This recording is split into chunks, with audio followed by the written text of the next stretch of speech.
नमस्कार. तुमच्याही घरात सतत भांडण होतात का? काहीच कारण नसताना सगळ्यांचा मूड बिघडतो का? जर हो, तर हा व्हिडिओ शेवटपर्यंत नक्की बघा. कारण मी आज तुम्हाला सांगणार आहे असा उपाय जो हजारो लोकांनी करून अनुभवला असेल.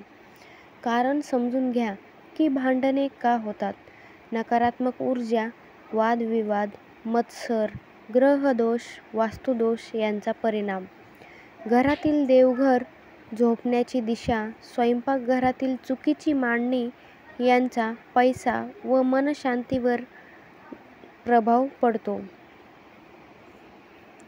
आपल्या घरातील ह्या वातावरणामुळे आपल्या घरामध्ये नकारात्मक ऊर्जा येत असते. मानसिक कारण बघा, कधी दोष वास्तूचा नसतो, आपल्या डोक्यातील विचाराचा असतो. विचारांमधील नकारात्मकता, शब्दांचा प्रभाव, रागाचं रूपांतर ऊर्जेमध्ये कसं होतं? ध्यान, शांती आणि सकारात्मक व्हायब्रेशन याचं महत्त्व.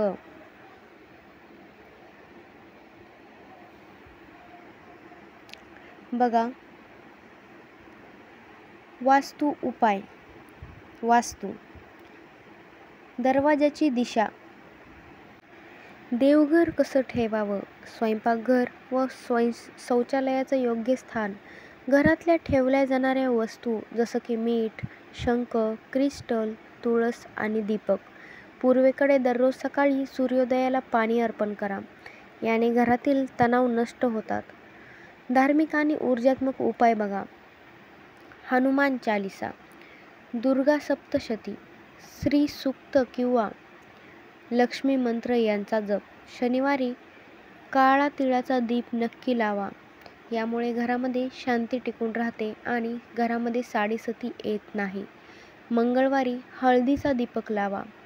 दररोज घरात घंटा वाजवा आणि महत्त्वाचं म्हणजे कपूर लावायला विसरू नका.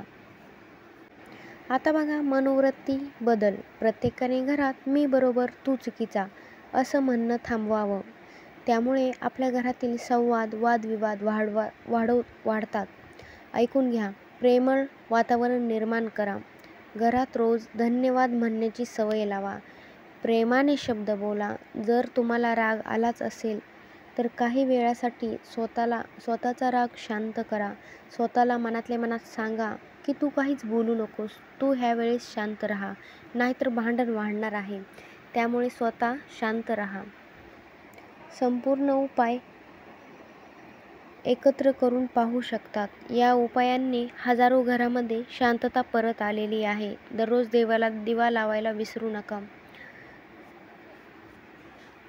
तुमच्याही घरामध्ये वादविवाद होतात का? नक्की कमेंट करून सांगा. आणि व्हिडिओमध्ये जसं सांगितलं आहे तसं देवाला दररोज दीप लावा.